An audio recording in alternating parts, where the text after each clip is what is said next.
everyone. Welcome to Black Chucks and Convos by the Inclusion Lady, me, Crystal. And I appreciate you subscribing, sharing, and liking the video. I definitely appreciate that.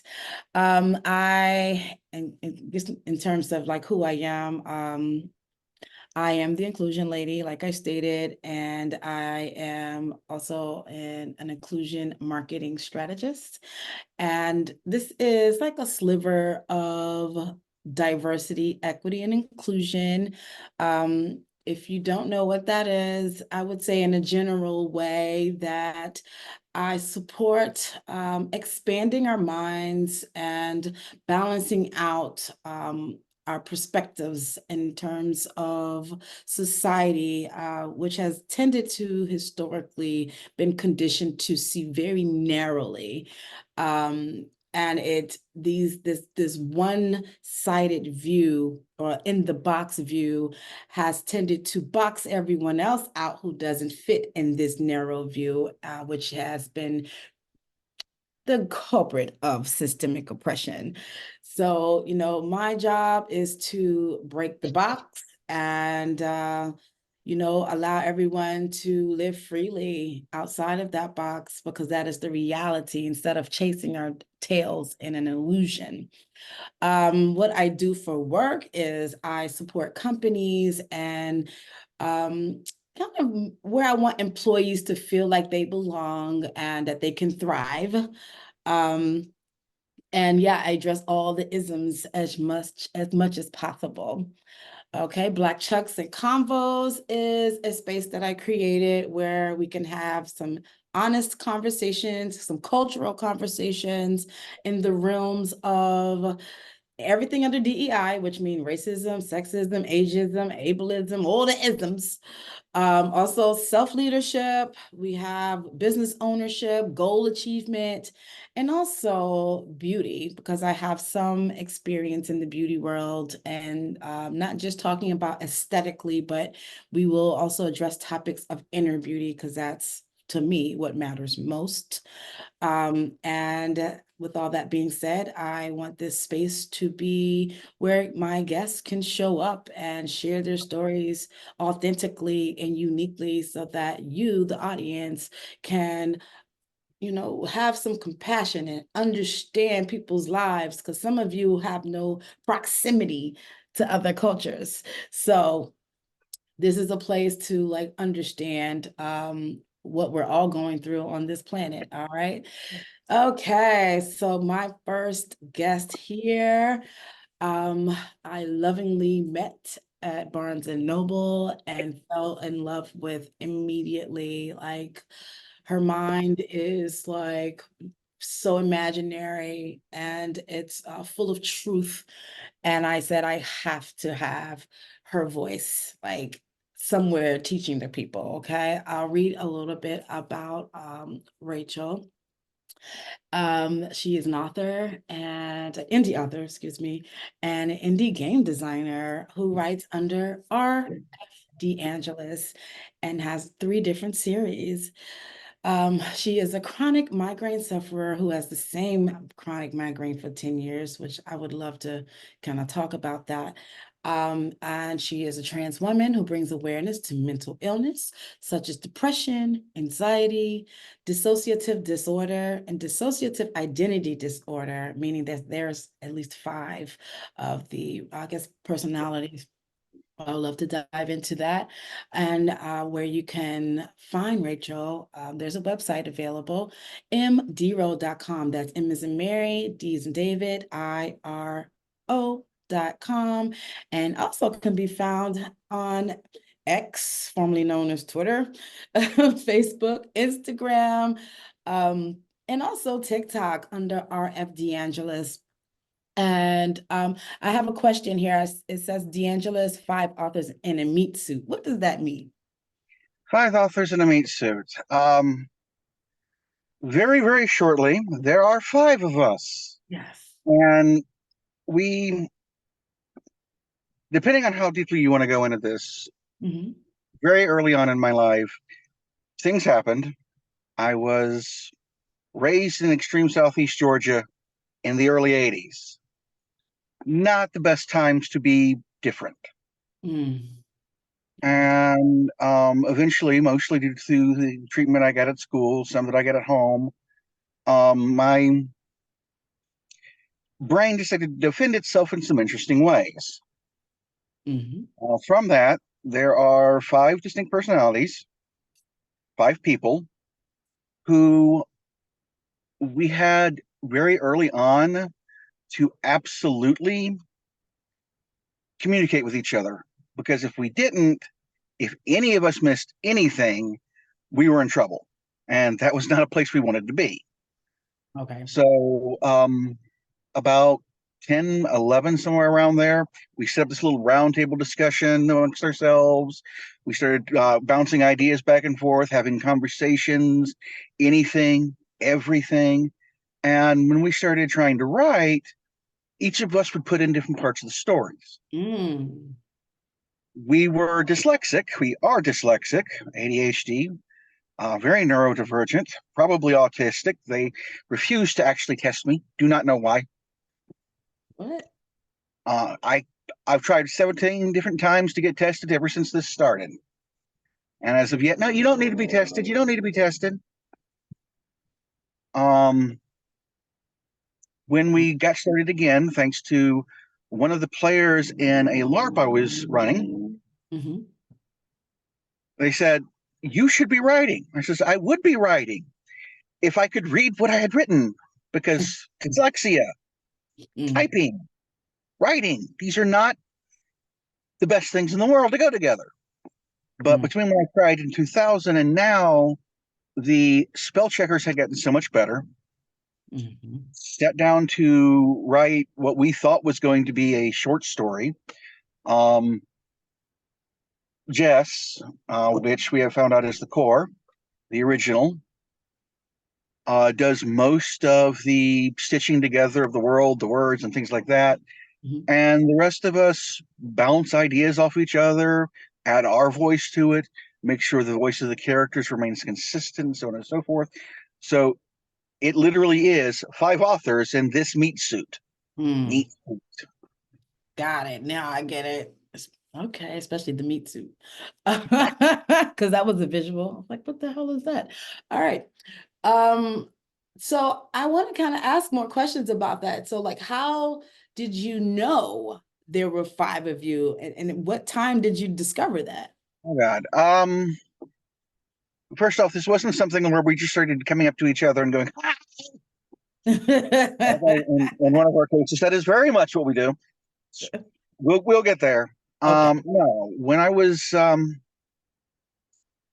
first grade, Mhm. the teacher I had, no, second grade, apologies, the teacher I had, very, very sweet woman. But again, this was the early 80s. This was extreme Southeast Georgia.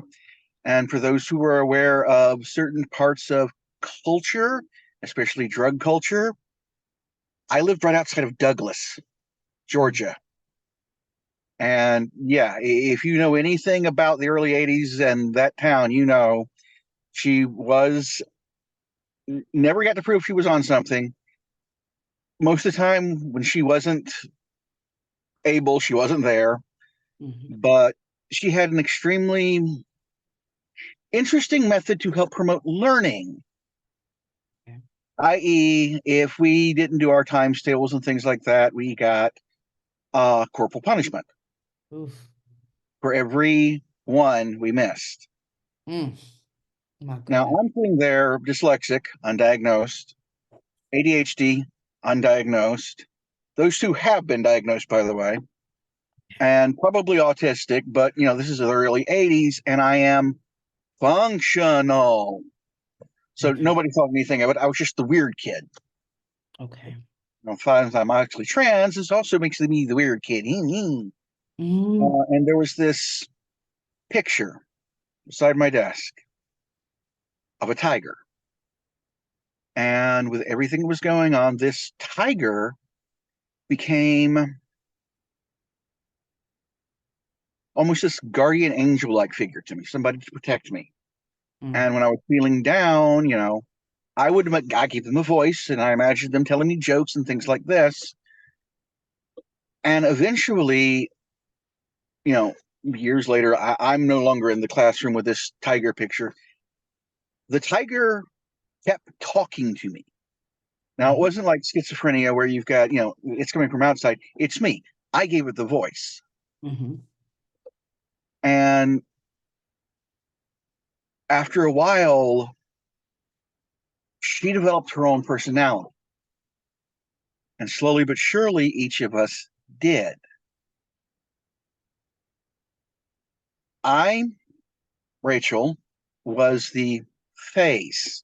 I was the one that had to go out there, pretend everything was okay, pretend everything was good, filter everything through the mask of me. Okay. And that's all they thought I was to start with until we were like 16, 17. Okay. And that's when I was finally recognized for having my own wants, ambitions, dreams, points of view. Before then, sitting at that round table thing I was talking about was just me putting in my 2 cents on, okay, we need to still make us look normal because I was tired of being bullied. Mm. I for instance, fifth grade, I Mhm. got picked on constantly. My mom told me not fight, do not fight. Ooh. Sixth grade, she says, don't hit them first. Okay. And in sixth grade, I got into 17 fights in that 1 year. Oh my God. What? Um, and I was being called things and hearing words I'd never heard before. Oof. Um, the F one, for one. Mm. I didn't know what a Mhm. was. And when somebody told me, well, that's when you like when you like boys, and I'm like, you boys are wicky. Because God help me, I was interested in girl. I had no idea what was going on. I was interested in women. I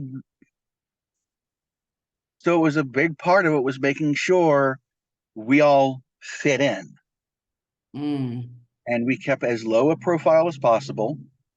We kept as low a footprint as possible, and that happened right up until we moved. Again, when I was in 10th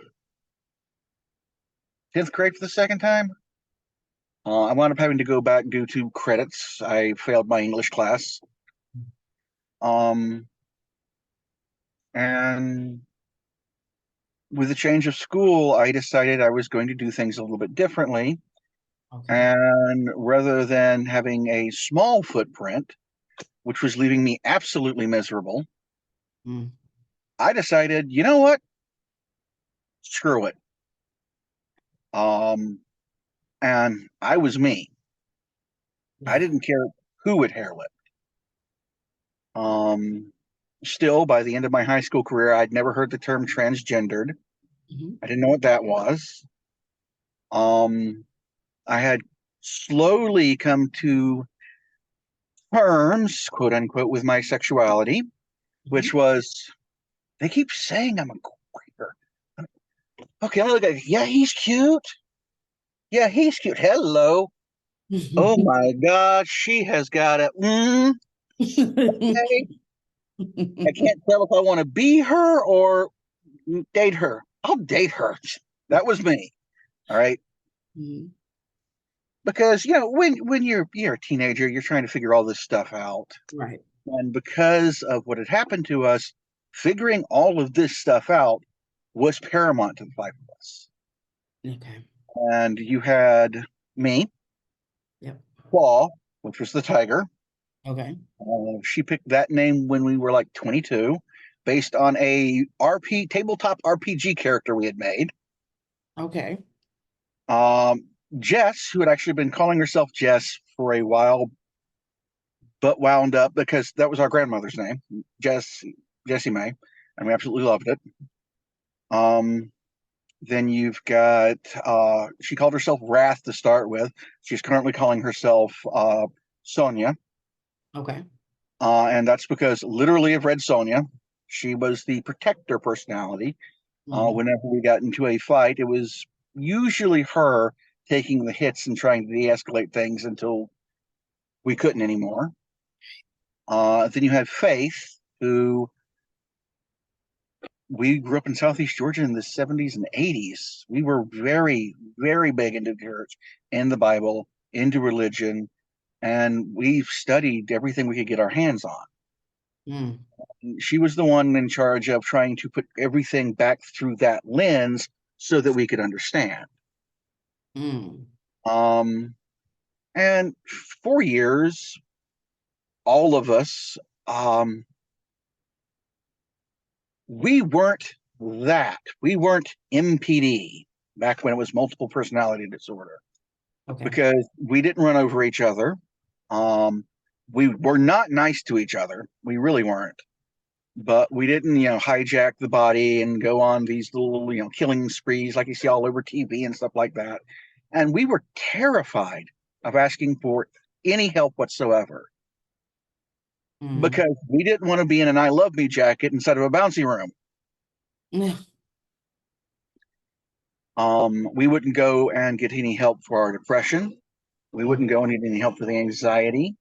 And we didn't even trust ourselves to keep it together long enough around a trained personnel to do anything about being trans. And we knew sooner or later we were going to have to bite that bullet Mhm. because this is still the late 90s, early 2000s when you needed a year with a psychiatrist to get your letter before they'd let you do anything.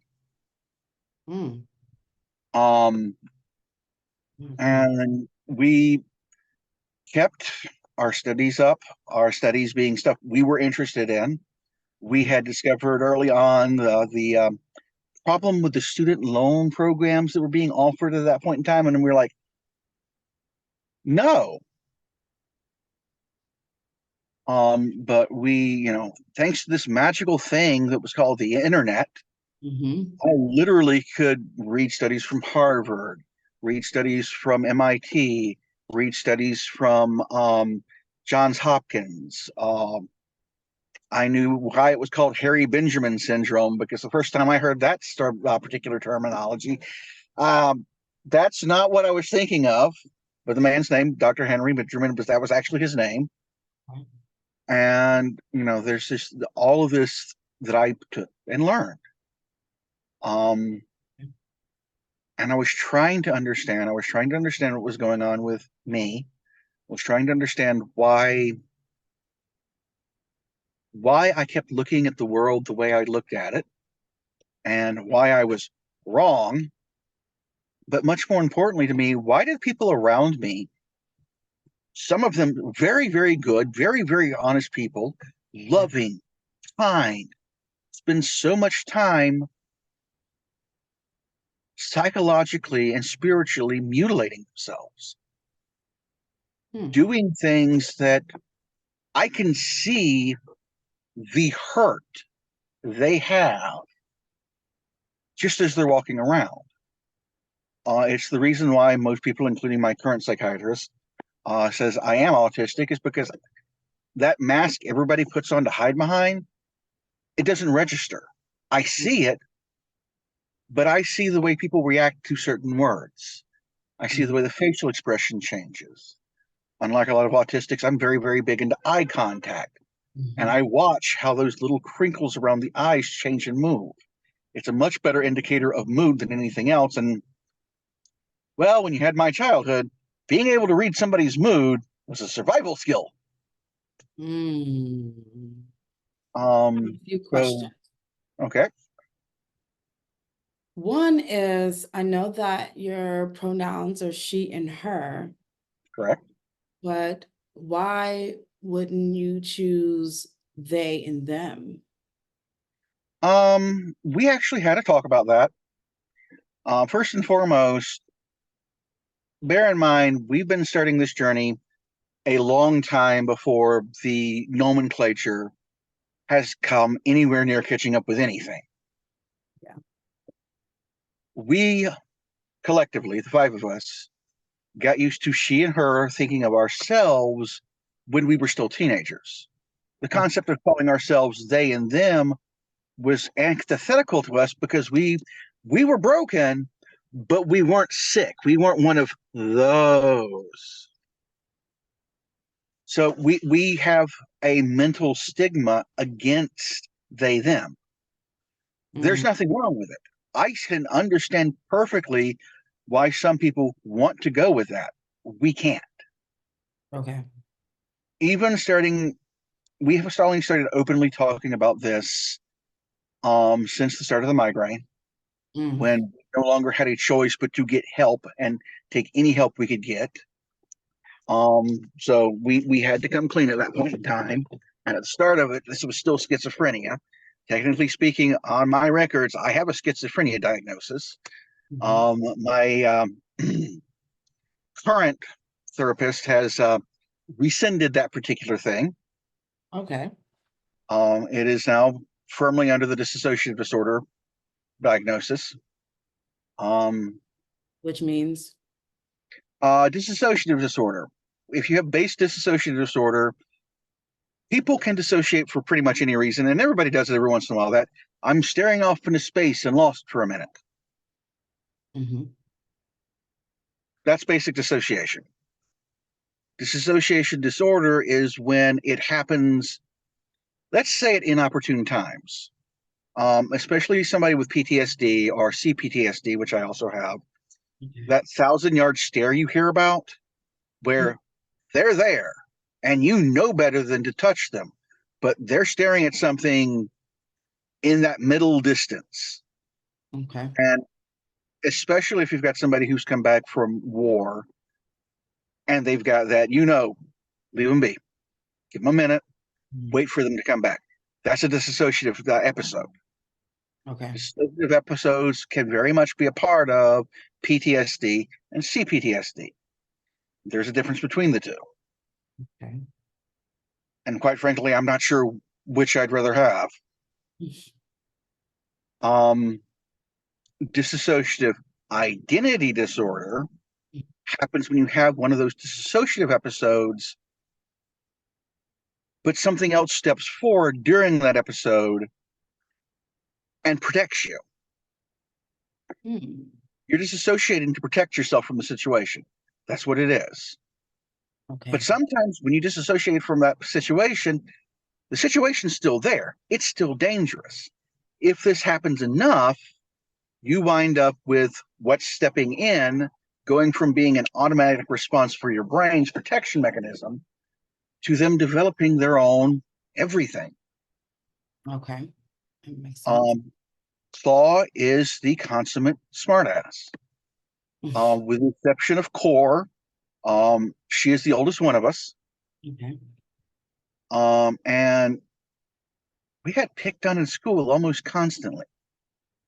We came up with a very smart mouth to, you can't say anything bad about me that I already said about myself 10 times better. Please let me introduce you to the concept of Cyrano de Bergerac. And oh, I got a big nose? No. Let me tell you how to truly insult somebody.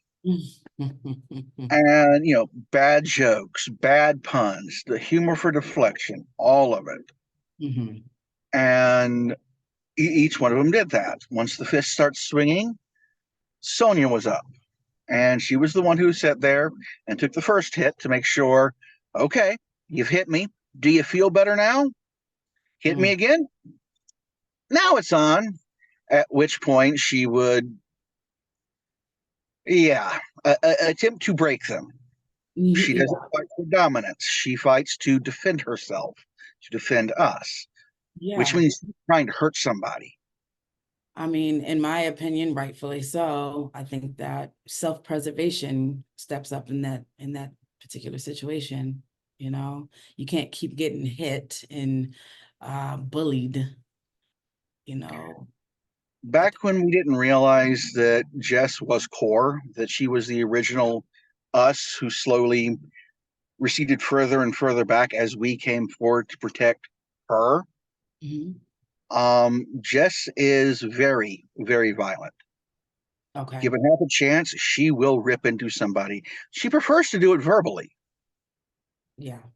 She's got a extensive vocabulary, and while we are all BDSM and sadists, she takes a particular pleasure in taking those down who are being mean to those who have less institutional power.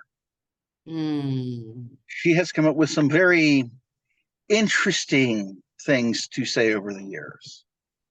So, But she's also why Sonia spends so much time taking the hits, because if Jess takes the hits, she's no longer trying to defend herself. She's trying to end the other person. okay. So Rachel is the head in charge, right? More or less, we're more like the spokesperson. Okay. But are you able to be the judge, meaning not judge in terms of judgmental, but to make the last decision to be like, hey, we got to reel this in? When we were kids, it was me who made the final call on what came out of the mouth, what came out of things, unless the situation called for us to lose control, which thankfully very rarely happened. Okay. Um, I was the one in charge of trying our best to fit in back when I cared about such disgusting things as that. Yeah, because what does that even look like? Like you trying to fit in. What did that look like? Um, I grew up extreme Southeast Georgia. My mother bounced us from evangelical church to evangelical church. I the only book of the Bible I could read before fifth grade was Revelations, Okay. and I very much wanted the adults around me to see me as being worthwhile. My dad honestly thought I was being a chameleon because around this person I'd be one way, and around this person I'd be another way. And I love my dad to death, but he did not understand what was going on. Yeah.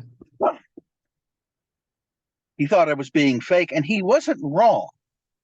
Understand, we were being fake. We were cutting off huge pieces of ourselves in an attempt to fit in. And it Mhm. wasn't until we were about 16, 17, that rebellious age where we really went, you know what? One finger on each hand up, deuces, Right. y'all, we're out. We're done. Yeah. But I spent a lot of time, when I was in school, Mhm. because I couldn't read very well and I write even worse. Um, I took great pleasure in reading books in class, and when the teacher would call on me, answering whatever question they had. Mhm.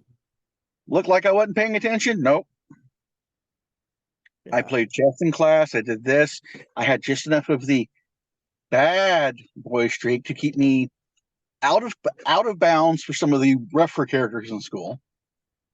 Okay. Uh, Most of the people who picked on me were male and white, Mm. so I knew enough to hang with most of the black kids at school. Mhm. Friends with all of them. Due to my autism, I never understood any type of racism to begin with. Mm. It just did not click to me. There was no justification in my mind for why anybody saw anybody as lesser, especially on something as arbitrary as an accident of birth. Mm. It came to, because it was Southeast Georgia. It was the 80s. Well, you have to So remember it's breeding. when you say Southeast Georgia, because I'm not from Georgia, so what can you paint a picture of that? Like what does that mean? Okay. For those of you who are not familiar with the extreme Southeast Georgia, look at a map of Georgia. Find Macon. Hmm. Find Savannah. Find Albany. Hmm. Macon and Albany, everything that way is Southeast Georgia. Hmm. But in the middle of that Georgia triangle, it is very,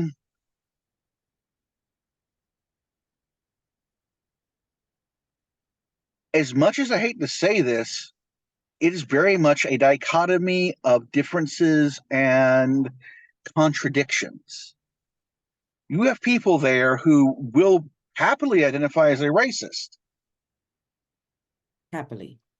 happily, and have 4, 5, 6, 7, 8 black friends they think nothing of because, look, I'm not racist because I think you're less, or I'm racist because you people just haven't had the opportunity to do X, Y, and Z, and that puts you at a disadvantage.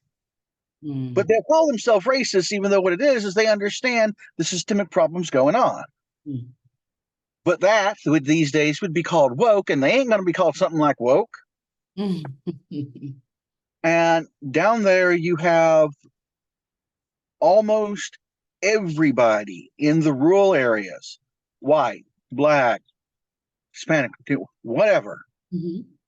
who would much rather open a great big farmer's market, trade with the guy down the street, forget about the money, and forget about those bloodsuckers down at the bank.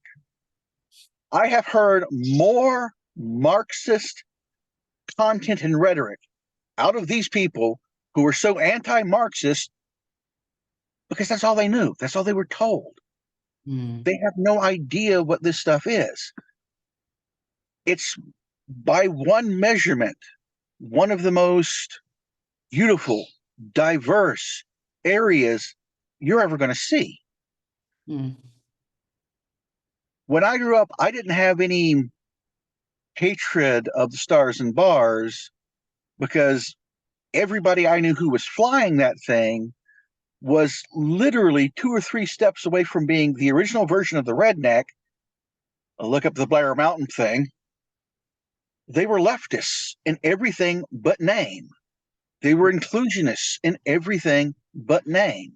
Mm. The Klan came out, they were pissed off because the Klan was hijacking. They bought fully into the whole lost cause narrative. Lost cause narrative was that. Okay, the lost cause narrative started up shortly after the end of the Civil War. Okay. You'll hear some of it still talked about today, especially if you know the dog whistles and things like that, where the South wasn't really wrong. They were just fighting for individual states' rights and freedoms, the states' rights arguments. Okay. The North won, therefore, they got to tell the states what to do, thereby solidifying more federal power. More federal power, more federal oversight, more federal sticking their nose into the common people's problems. Got it. Bear in mind, for the vast majority of the Southerners in that area where I grew up, if they had any inkling of what the rest of the world knew as the political spectrum, they're anarchists. Mm. They're anarchists. Okay. Don't believe in it's not that they believe in a small government, they don't believe in a government. Okay. You're supposed to all be helping each other out, taking care of yourselves, and Okay. you're all supposed to all be doing X, Y, and Z. Nothing wrong with that, right? Nothing wrong with that. That's the vast majority of people down there. And then you have the hardcore conservatives. Okay. And these are people who, they don't like the fact that anybody is on welfare. They don't like the fact that anybody thinks anything different than they do. You can be gay if you want, just don't talk about it and don't rub it in our faces. Mm. You can be a little funny if you want. Ain't nothing wrong with black people. They just need to stay over there at that side of town. We'll stay over here on this side of town. And as long as you acted right, you could do anything you wanted in private.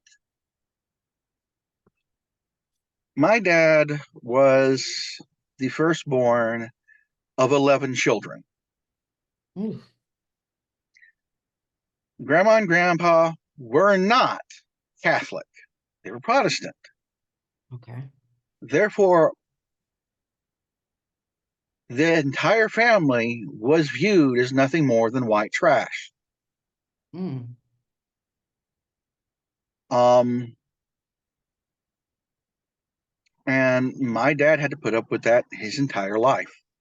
It's one of the reasons why there was a difference between the man who raised me to be kind, loving, considerate, inclusionistic, helping out anybody and everybody, not asking for anything in return.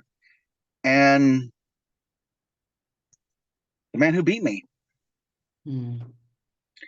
because my dad was the perfect example of everything I talk about, everything I do, everything that I am, might as well be a leftist that makes Karl Marx blush.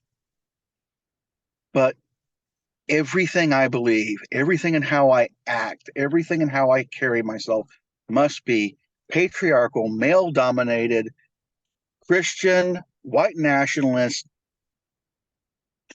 And when you got a kid who literally doesn't get it, can't get it. Right.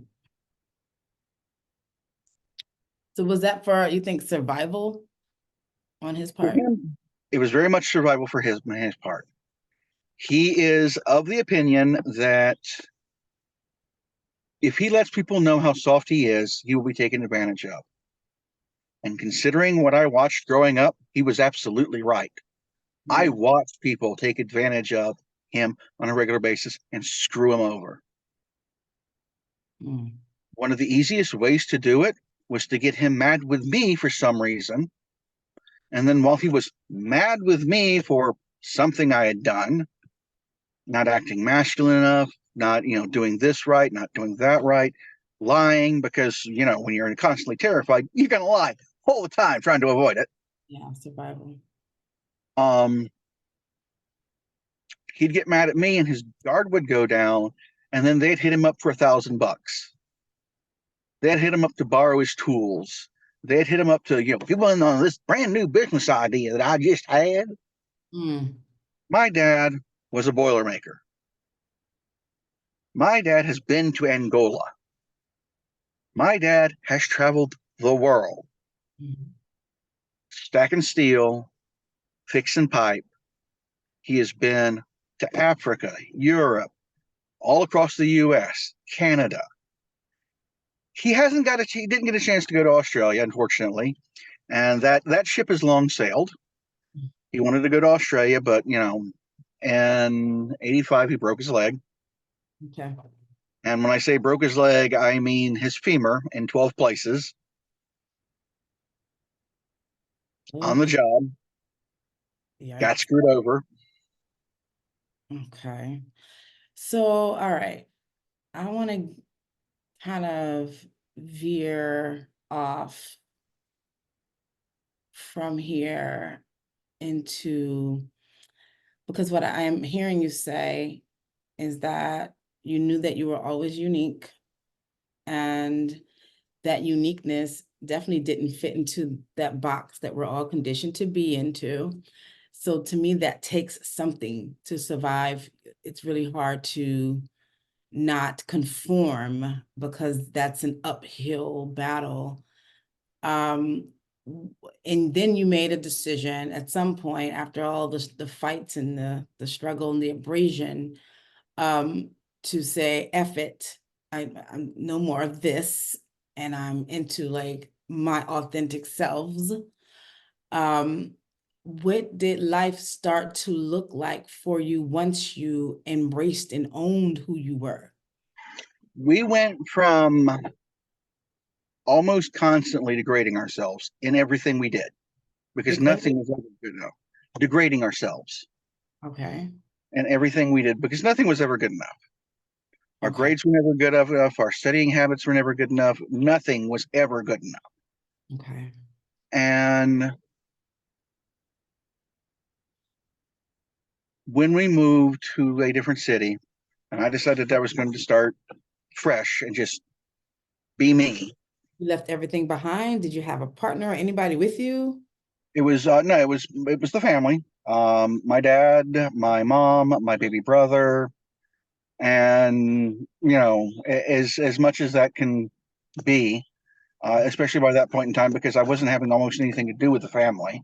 It was just easier for me not to be there unless I had to be there. So I Okay. stayed in my room, stayed out of everybody's way. Okay. Um, but we went from absolutely hating ourselves to slowly finding out who we were, Okay. what we wanted to look at, what we wanted to learn, what we wanted to do. Yeah. And slowly but surely, we didn't become happier. That took a much longer time, Hmm. but we certainly became less stressed. And because we'd already spent so much time understanding why the people around us did the things that they did, Hmm. that's what allowed us to make the decision to stop doing it. Okay. I was able to see more and more people who were harming themselves in this maddening attempt to impress people that didn't even know they existed. Mm-hmm. And I knew if I got out of Southeast Georgia, Yeah. that my life would be better because the local police presence in the area literally had it in for my dad. So that affected you, obviously. Yep, I had cops come up and start talking to me randomly, asking me what my dad was doing and things like that. I actually got called on the stand after the sheriff rode up off the highway with 2 truckloads of marijuana, claiming he got them off of our property. Mm. Sent my dad to jail for that Uh-oh. before 2 years later getting busted for being the biggest grower in the area. Okay. My dad still did the time. Okay. Um, there was literally nowhere I could go in that area and be myself, and I knew all I had to do was get out of it. Right. And that was when I had my really big awakening to everything, because that was 92, Okay. and I was just becoming aware of the world and Mm. Rodney King. Mm. That's when it hit me. I could come up here to Atlanta. I could get away from all of that. I had a way out. Mm. There was nowhere that my friends who were black could go in this entire country and enjoy that way out. Because it didn't matter where they go, somebody would always be looking at them the same way. Mm. I got along with them because they recognized what the cops were doing to me and my family. Right. They'd seen it themselves. I recognized what the cops were doing to them. I'd seen Right. it myself. Right. So But you when went to Rodney King, Atlanta? hmm, You escaped to Atlanta? I escaped to Atlanta, and I've been trying to slowly become more and more myself over the years. That was 98 when I finally managed to get out. Oh, wow. Um, and by that point in time, because I had become aware of other things, I started doing more research and more research and more research. And okay, how did this become the norm? And more research and more research. And Right. I'm a nerd. I very much am, tracing it all back, tracing everything where it went. And please understand, I am well aware that I have white privilege. I know what white privilege is. Because of who my husband is, if we keep our mouth shut, we have straight passing privilege. What is white privilege for people who don't understand that? All right. I have got the perfect story to explain white privilege. Mhm. Spencer and I had just moved into a house in town. It was cold. Neither one of us could find our jackets. It's 11 o'clock at night. And Spencer, years ago, had gotten 2 cloaks while up in Massachusetts. Okay. So I put on one cloak, it's on the other, and we go walking to the grocery store because, just got off, just got paid, going to get food. We walk down William Street. William Street is not the nicest neighborhood. Okay. I don't have anything to worry about there because I know all the guys there. It is collectively referred to as the Hill. Okay. And if you want something, that's where you go. Okay. I'm not worried about it because, like I said, I went to school with most of these guys. And William Street also has one other thing, a graveyard. Okay. We just do get to the other side of the graveyard, back to the right side of town. Mm. Cop pulls up.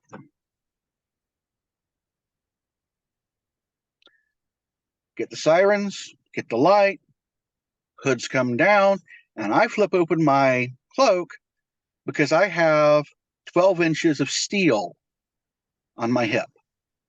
Mm. I've got a dagger. Okay. And the guy looks at me, and bear in mind, this is the same city that literally framed my dad, where I got called up to the stand to testify against my dad, and I had no idea what they're talking about and weren't going to lie for him. Mm.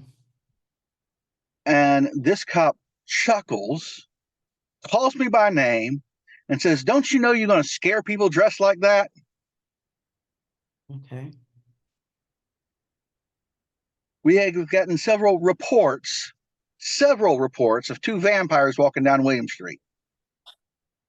Oh my God. "Hey, where'd you get that knife?"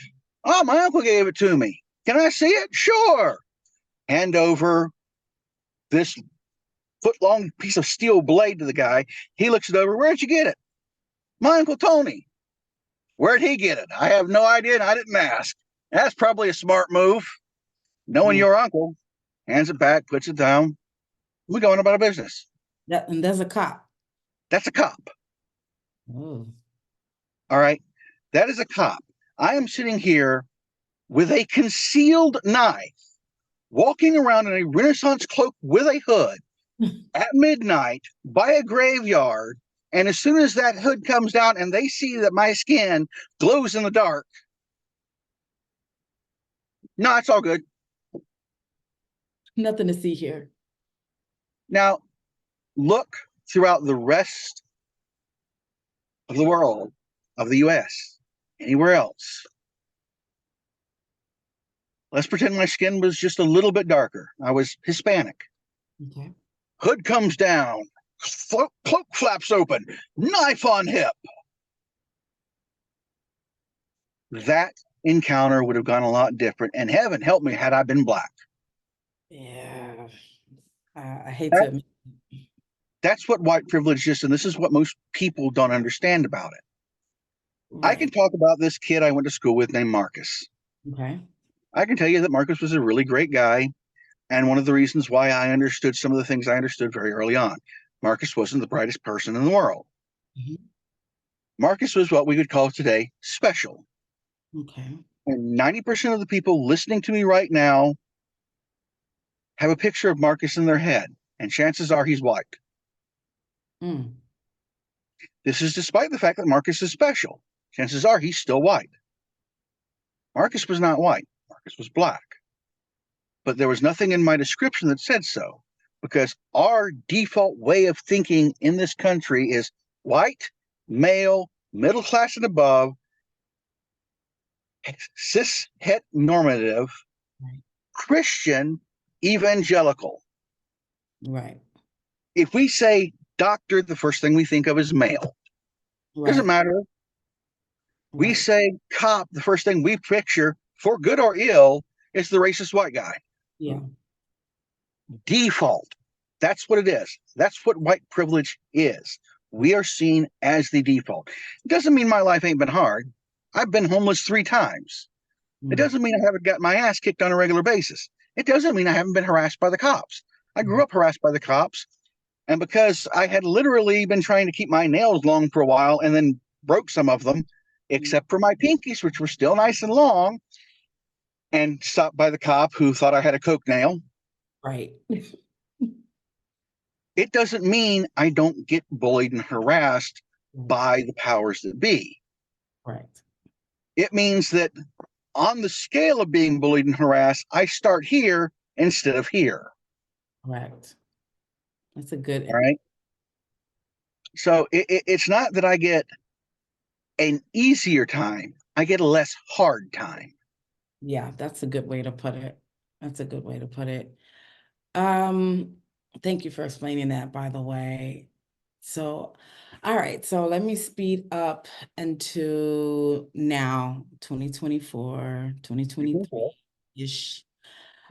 I assume, like, obviously you own who you are, you own yourselves. Like how, because I still think that we're still not as open-minded as we should be. How do you navigate that now?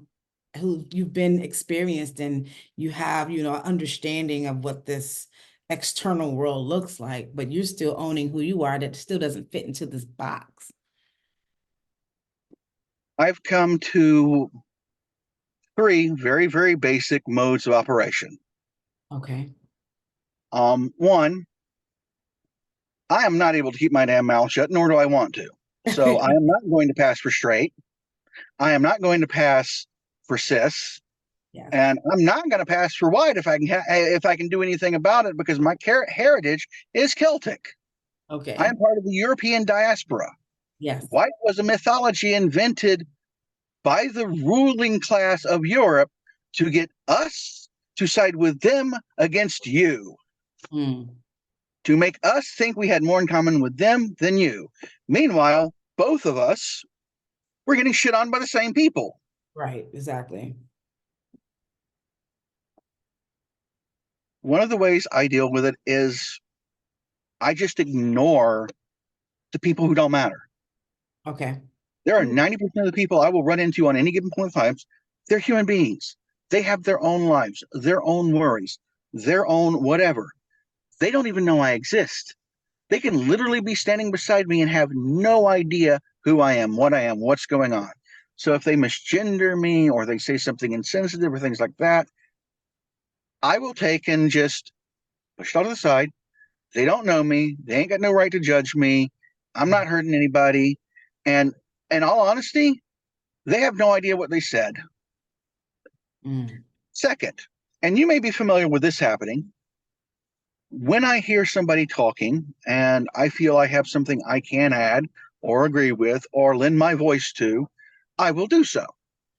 yeah. And then I will be completely open and honest, because that's what I'd like to get in return. Yes. And if I'm not willing to be vulnerable, why am I going to expect somebody else to be? Mm, And then finally, there is my kin, kith, and clan. okay. I'm a Celt. I operate on a very, very old idea of who my kin, cliff, and clan are. Say that 3 times fast. You tell me about it. Family has nothing to do with blood relation. Correct. Lord knows. Family is the people who are going to be there for you, thick or thin. That the blood is thicker than water thing, the blood of the covenant is thicker than the water of the womb. The family you choose is closer to you than the family you were born to. That's what that statement actually means. It's not Mm. how it's used, but that's what it actually means. Ooh, that makes more sense. All right.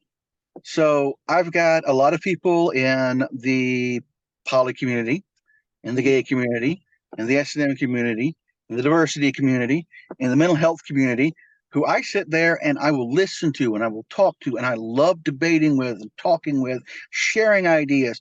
And I love being proved wrong on something, because that means I learned something new. Yes. And that's just me. I adore it. All Yeah. right. And I love that. through talking to some of these, two of my friends, both of them activists, quote unquote, interracial couple. She's Mhm. black. He's whiter than I am, and my Celtic ass is very white. And great guy. Absolutely love them both to death. One of the designs I have for my business, Mhm. I asked her, how does this? Am I stepping on anybody's toes? Because it's the raised fist. Mhm. The way I took and did it, I didn't copy anybody else's work. It's also two people and a child on her back, one Interesting. hugging the other, protecting. on top of the symbols for trans and all this, on top of my star, which I use for the Madero. Okay. And nice long talk with her about that. And says, no, no, no, more than us use it. Understand that, because Yeah. I know who the Panthers are. I know where they are. I know why they are. And I know why certain cities have some of the laws that they do. Yes, correct. Yeah, correct. Whole different soapbox. It is. I want But to touch on, oh, go ahead. I'm sorry. I don't want to cut you off. but because of things like that, I get to perfect my way of explaining what I have learned over the years, such as I'm not white. I have white privilege, but white was something made up to make sure that my family sided with the people who had literally spent generations, over 1,000 years, screwing them over, rather than the people they were now screwing over. Exactly. Very, very important distinction to make, that all of this is made up. Black, white, it's not real. We know that it's a social construct and it's a part of the capitalist game But that it we're goes beyond even the capitalist system. Capitalist, communist, socialist, all of that, Mhm. all labels made by the people in power so Yeah. they can give you a false sense of you have options you don't have. Hmm. I found that out the hard way doing all this research. Wow. So all of them are BS. Think of it this way. We, me, you, everybody who gets into this stuff comes to a point where we finally understand the problem is power dynamics. Right. All right. That's the problem. And I was just as guilty of this as everybody else. We have this idea that if we can get all the power dynamics nice and even and everybody on the same playing field and give everybody the same stuff, that somehow we're going to make this better. That's not going to work. That's never going to work, Right. because no matter what, there's always going to be somebody with more power and there's Right. always going to be somebody with less power. Whether Exactly. you make money, whether you make it privileged based on something as arbitrary as skin tone or where you were born or which side of a national line you were born on, or if somebody just has better strength than somebody else, Right. or just life itself. You start out under somebody else's power, and before you die, you will be under somebody else's power. Correct. So we cannot look at one of the most natural things in the world. Right. That power imbalance is something bad. If you look at science, power imbalance is how you get things done. That's how work is accomplished. Right. Have to start understanding is wrong is how those with power treat those without. Correct. We have gone through 2,800 years at the last count I did for actually figuring it out of power meaning privilege instead of responsibility. Ooh. Ooh. That's a gem. Every king, every queen, every CEO bask in the privilege of their position rather than the responsibility they have to everyone who has less power than them to make their lives better. Woo-hoo-hoo. Yo. That one touched me. Woo, that's real. And that is that's that thing. That's the dynamic. That's the distinction right there. That's it. But as long as they can keep it on the concept of, well, either A, great man theory, these people have all this money and power, they deserve what they get, or B, everybody's equal, therefore everybody should be treated the same and treated fairly. There is not a more evil concept in this world than the concept of fair. Fair is great for a game. Here's Monopoly. We all start out with the same amount of money. That's fair. Where does that go real quick? Some people need more help than others. Some people have more ability than others. Those who need more help should get more help. Of those who have more ability, more should be expected of them. I Period. agree. That period. Like that to me is the perfect world.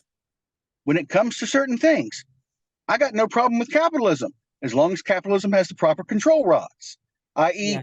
if you need it to survive, it cannot be sold for profit.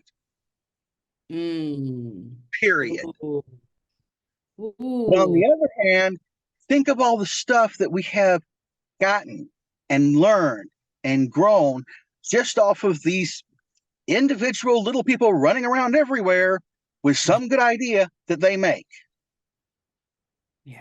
And suddenly we've got cell phones, we've got computers, things like that.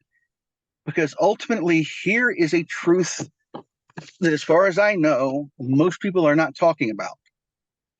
You've got tops and bottoms, whether you want to call them master and slave, CEO, and whatever, it doesn't matter. Those are titles. Stop making the words bad. Look at the actions. Yeah. I am somebody who wants to own my own business to the point I do. I am somebody who makes my own stuff. I am Yes. somebody with great ideas, and they are 100% meaningless because I do not have the power coupons, i.e., money, to pay workers to make my stuff. It doesn't matter how great my ideas are. If I don't have the ability to pay somebody else to help me fulfill these ideas, Yeah. it's not getting done. But beside the same token, you've got all these people out here, workers, who come out there, great. They can take and do whatever they want. They can make their own lives. They really can run their lives better than people like me can ever even think about it. Mm. But without people like me, you won't get the next idea. Right. You won't get the next piece of stupidity. We're idiots. We are the ones who look at everything and go, you know, I think I can do that in a better way. I'm going to take and do this, this, and this. While everybody else who's looking at us going, you are wasting 7 times the amount of energy to try to do your fix to make it better when you could just have done it 7 times by now. I'm almost there. Or to put it another way, because I actually started learning S&M, a top, a master, without a sub or slave is an idiot sitting in their basement flogging off while they threaten to beat their cat. Mm. A sub or slave without a top can lead a perfectly normal life. They aren't fulfilled, they aren't getting what they need, but they can live a life. They don't need us. We need them. They don't need us. But if they want that extra little spice, that extra little edge, if they want to be fulfilled and treated the way they want to be treated, that's when they need us. Oh no, it's almost like the false binary is bullshit. And we see it everywhere. It controls the entire conversation. Democrat, Republican, capitalist, socialist, communist, authoritarian, democracy. Right. I am of a firm opinion that there should be less than 100 laws. Okay. But rather than sticking to the exact nature of the law, and technically they didn't violate the law, stop doing that. Go with the spirit. Wrong is wrong. We know it. Stop letting people get away with it. Everybody has the ability. You and I could be breaking the law right now that we've never heard of, that we've never voted on, that we have never seen. Right. But if somebody wants to decide to, okay, remove one of us, here's the proof that we just broke the law.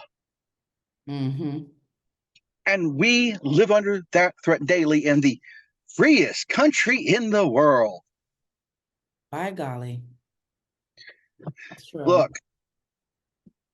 in 1776, a bunch of rich, privileged assholes and a bunch of people who had really big ideas got together and decided to do something better.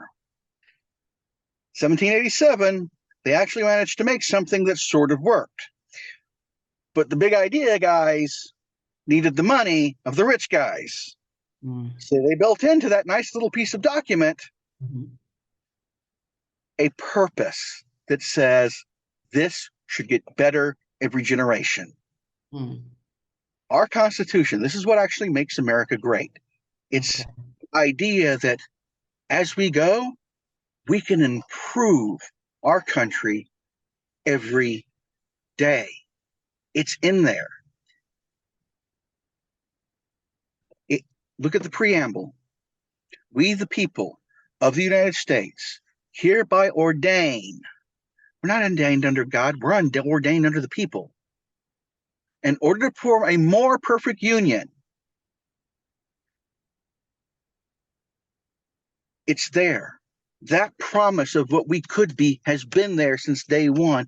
And the people we've been fighting on it the entire time have been those who want it to stay this way because it's easier to control all of us.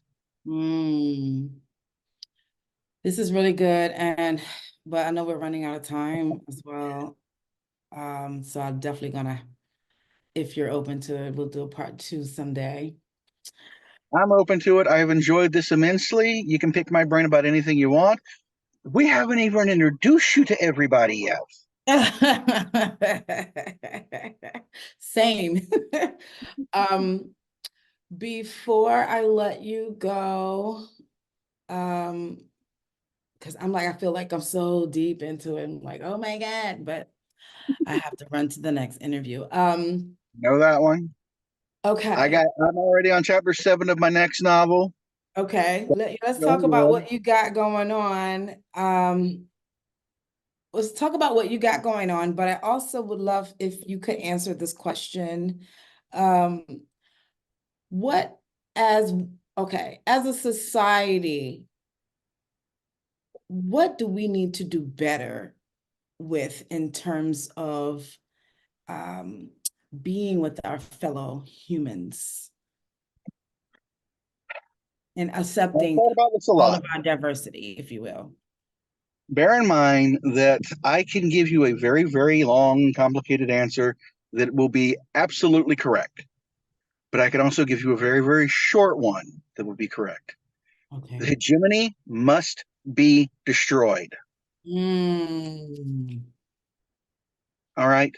Because Okay. I don't care if somebody wants to live in a male dominated society. That's them and their ragwagon. I don't care if somebody wants to live in a female dominated society. I don't care if somebody wants to be a white, white power all the way, even though, they're not white, they're European diaspora. Your ass is not part of the nobility or royalty of Europe. Do whatever you want. Mhm. Stop trying to force others to live to your expectations. Mm. I don't care if somebody hates me because I'm trans. I don't care if somebody hates me because I'm poly. I don't care if somebody hates me because I got freckles. That's them and they're bad. Mm. But you do not get to dictate to me how to live my life. I don't get to dictate to you the same thing. Be Ooh. you. If we can kill the hegemony, if we can Yeah. get rid of this idea that there is only one right answer, Mm. we will be so much better off because trust me, there are people out there right now who would love nothing more than to put a collar around their neck and be recognized as somebody else's property Mm. legally. But it's got nothing to do with skin tone, sex, age, national origin, anything else. They're just submissive. Mhm. They want somebody to take care of them. And that is their right. Yeah. But it's also a matter of you don't do what's been done. Chattel slavery was the worst blight and sin on this country, with the only thing coming to its equal being the decimation and genocide of the native populations. Mm. The United States has twin atrocities that we are built upon, but that doesn't mean we have to live in the past. We can come together. We can build that better tomorrow.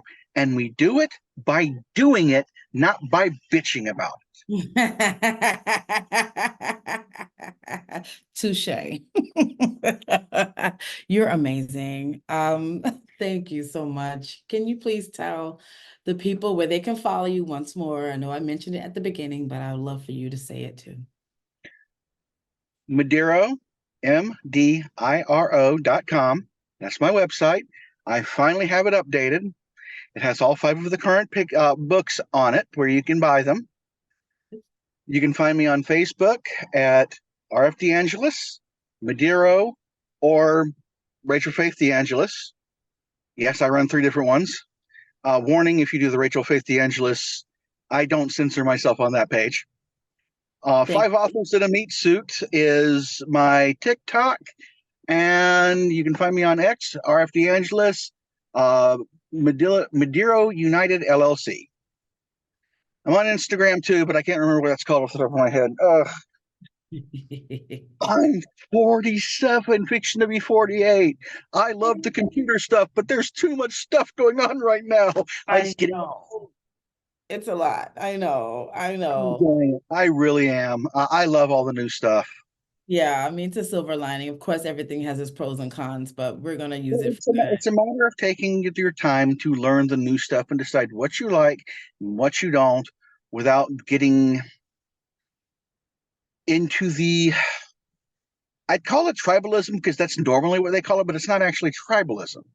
Tribes lived and coexisted and fought beside each other for hundreds and thousands of years before we ever became civilized. Yeah, correct. It's not tribalism. It is this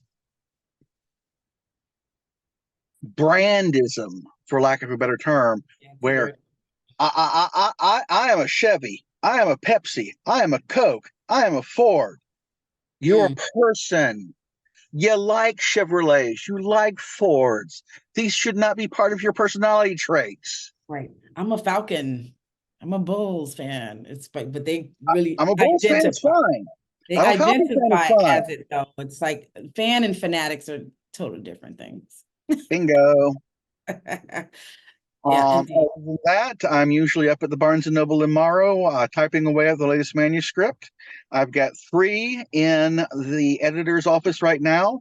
Memoirs of the Devil, Inquisition, and I just finished up the first mystery novel, Sonia and Claw mystery novel, The Truth of Death. And would you mind mentioning the titles that you've already published? You can find them on Amazon. You can find them on Barnes & Noble, ebooks, hard copies, and that is Shadows of the Empress, which is a short, novel-length short story collection, Chloe's Collar, Chloe's Fathers, Chloe's Wars, and I Hear You Calling, my first romance. Oh, yes. All right, everybody. The one I'm working on now is my second romance. It's the follow-up to it, Love in the Dark. All right, let's keep it going. Let's keep it going. Keep it going. Everybody, first of all, let me just thank you for being here, Rachel. Thank you for having me. Enjoyed my time with you, and I want more. So anytime, I will reach out to you again, so we can, continue the conversation, and I just want to thank everybody else too for visiting the channel and listening in on this beautiful story and getting these gems while we can, right? This is the legacy that we're leaving, this digital print right here, it lives beyond us. So I'm just really honored to be able to leave this behind. So I love you all. I love you, Rachel. And yeah, until next time. Bye.